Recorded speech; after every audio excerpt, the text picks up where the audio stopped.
We are a nation of compulsive creators, right? If you put all of that creativity together and structure it, it's already worth $1 trillion. That's the idea behind Waves. It's quite an amazing idea. If it's worth $1 trillion, now imagine what AI can do it'll make it $2 trillion. We can be the most powerful nation in the world.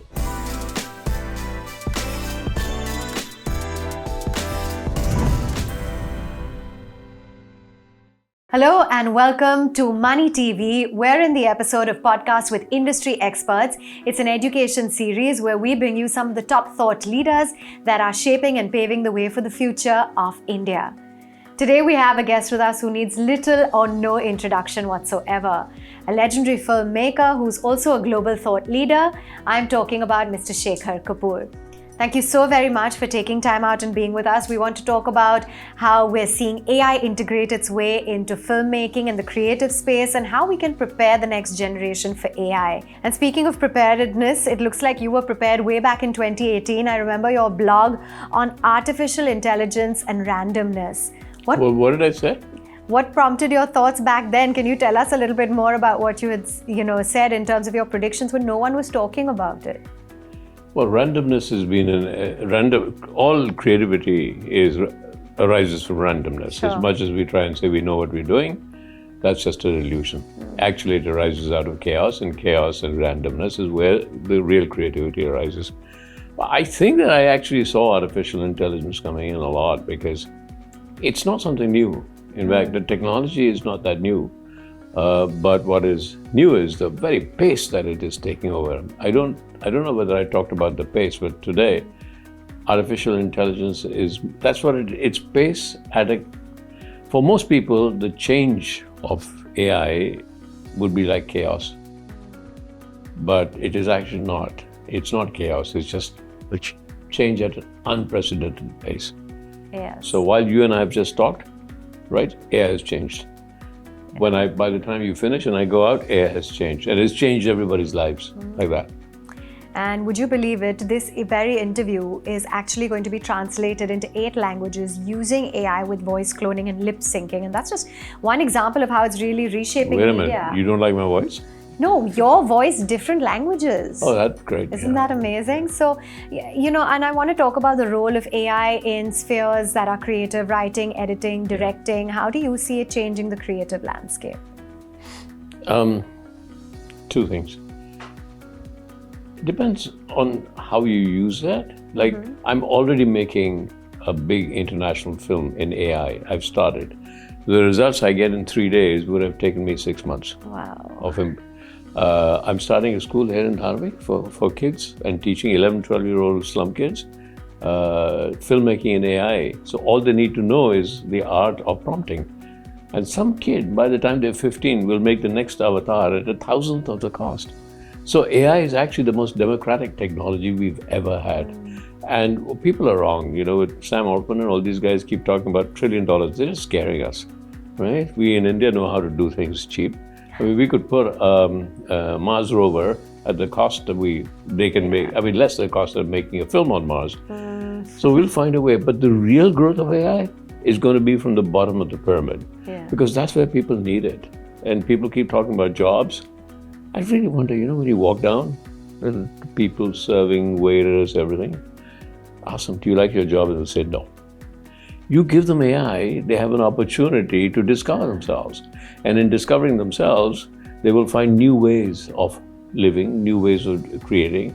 So whenever my friends who are CEOs say, "Arey, Shekhar, jobs ka kya hoga?" I said, no, watch out for your job. Because you can only do your job if people want to work for you.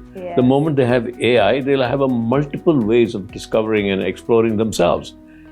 Right? And that's what AI will do. It'll just invert the pyramid. Now, will it happen the entertainment business? Yeah. 11-year-old kids, I'm just saying that they will make better films than I can very soon.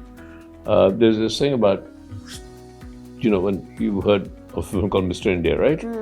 Mr. India 2, everybody says, make Mr. India 2. I said, okay, let me try and find some stories and help you. And the best writers came on, got a lot paid to write the new plot of Mr. India 2. And then one day my cook came in and said, sir, I've also written a story for Mr. India 2. And I said, oh my God, now either I get bad food or I have to read it, right? And I read it, it was better than all of them. Wow. So I said, where did you get it? He said, on your computer through ChatGPT. So really, because if anything is predictable, AI can do it. Anything. So when you're doing series, I don't know which one. So if you say Game of Thrones, you like Game of Thrones because you like the characters, you like what they do, you like how they behave, like how they, you like the relationships, you like the environment, and so you go back because you know them. Yes. Because they're predictable, and there may be a little bit here and there. That for AI is very easy to do. That's why we had the Hollywood strike, because it could predict. If you are predictable, you lose your job to AI. But AI cannot deal with human unpredictability. That's where, remember when, I don't know, when you didn't do that maybe, but when you said, he loves me not, he loves me. I did that all the time. Oh my God, I'm falling in love. She loves me not, she loves me. Imagine if it went, she loves me, she loves me, she loves me, she loves me, she loves me. That's what AI would do for me. But then why would I love? Why would I fall in love? Because it's unpredictable. That's the thrill. That's the thrill. And we live life because it's unpredictable. If I knew exactly what would happen the next day and the next day and the next day, I'd probably die. So however much we fight against unpredictability, we are alive because there's unpredictability, right? And that's something AI will not find easy to deal with. Fair.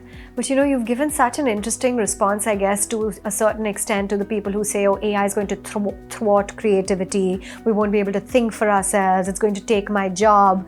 But you have some very nice or interesting counter arguments to that, right? Well, I think that if somebody says we won't be able to think for ourselves, better ask themselves the question, are you thinking for yourself now? Right? When I was a kid, I used to go up to the mountains to 11, 12-year-olds. And much to my mother's, she was very frightened I would do that. I would run down the river, jumping from boulder to boulder to boulder to boulder. And by the time, you can see which boulder, but when you pick up momentum, you have to decide 5 boulders ahead, you go down. And by the end, you look back and say, oh my God, I did that. My heart would be beating faster. My mind would be racing. And you've done it, why? And so I said, why do I do it? Because at one point you get into the zone. Like you do when you're creative, or like a poet does, or like when you're having sex, okay. But, you get into a zone. In that zone, you're living life at a multiple of what normalcy is. You cross the normal. And so, yes, Elon Musk's little chip can get into my AI can take over. Then it'll tell me, jump there, jump there, jump there, jump there, 5 steps, do that. Question is, why would I do it? I do it to feel alive. So we thrive in the chaos. We thrive. No, it's the chaos that we live because we die. AI doesn't live because it dies. AI lives because you've given it data. It just can be about how does data die done? It doesn't. That's the difference. If I were to deviate a little, for example, the Prime Minister came up with the initiatives Waves 2025, a lot being done within the media and entertainment space.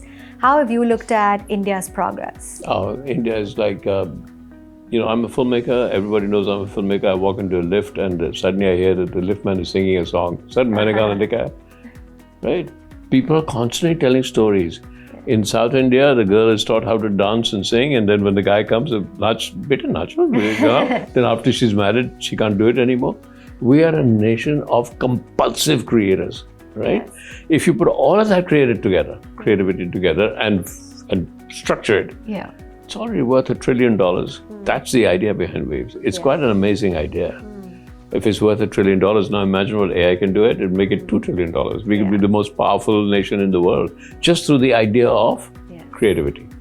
That's wonderful. And now let's talk about MICA. Can we understand your involvement in it and what you foresee as the future for AI and the education space? Well, I've come to MICA because they asked me to come and because somebody said, how about a school of creativity? I've had for years people are saying, come, school for creativity. And I always say, there is no school of creativity except if I can teach people to unlearn. Because there's no more creative than a child. You watch a child, the most creative people, kids are the most creative. Somewhere in the kind of formalized education, linearity education we have, by the time we are 15, 16, 19, 20, we have lost that intuitiveness. That's what creativity. We've lost the chaotic ability to deal with chaos. We've been taught to be linear. And so what I loved about MICA is they understand that the school of creativity is also a school of unlearning. You have to unlearn everything. And then from there, it's not about teaching, it's about them learning. You know how do you step forward into chaos and things. And when we talked and they said that, I said, yeah, but that's the right thing to do. What would be your messaging to those when it comes to AI and the education sector, for even the creative field, for the next generation and embracing AI? Well, exactly what you said, embrace it. Embrace it because it's there. There's no way you can run away from it, but on the other hand, it's about human inertia. If you have inertia, AI will take over. But if you're active, chaotic, human, constantly living in a state of wonder, it's not something that AI can do. You constantly live in a state of wonder, you will not fall prey to what people are saying, prey to AI, Okay. So I feel it's the world's most democratic technologies ever. All these people who say jobs, ask anybody walking down, go down the street and say, you do a job? Haan sir, I do a job. What do you do? I'm a clerk. Yeah. Do you like your job? The answer will be no. Yeah. 90% of people are being forced to do jobs they don't like. AI will give them the opportunity to find other ways to be alive, other ways to think, the other ways to earn money beyond that. Yeah. So whenever my friends who are CEOs saying, Shekhar, what will happen to jobs? I say, worry about your job. Because you can only do your job if people are willing to work for you. Yeah. Because you've confined them, you've changed their mind processes. कि भाई तुम ये करो, 9 बजे आओ, सुबह clerical job करो, वापस जाओ. फिर कैसे होगा? ऐसा नहीं, तो ये तो लोग कहेंगे मैं ये नहीं करूँगा.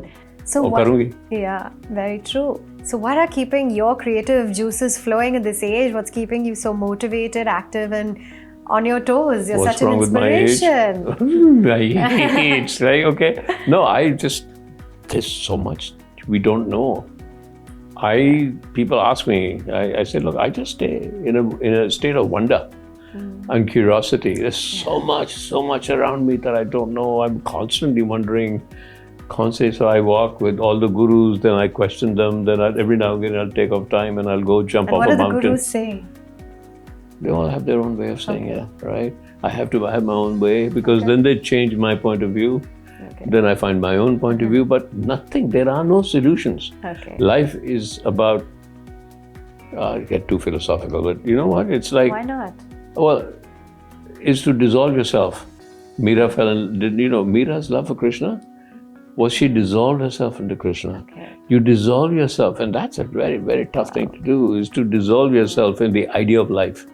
Okay. So what I keep saying all the time when people say, we are tendrils of the imagination of the whole universe trying to imagine itself. The universe is its own imagination. So now in all of that, how can I not be in a state of wonder? Wow. The only people who die, but they died long before they die. Yeah, because they know everything. Yeah. I don't know anything. So I'm not going to die soon. Wow, ever learning and curious and... full of wonder. Full of wonder. Right. And on that wonderful note, we'll let you go. Thank you so very much for talking to us about the integration of AI into the creative world. You've really put your own spin to it, and I thoroughly enjoyed this interview. So thank you for your time. Thank you. And that was Mr. Shekhar Kapur, and that wraps up podcast with industry experts on Money TV. I hope you enjoyed watching the interview. Do remember to like, share, and comment.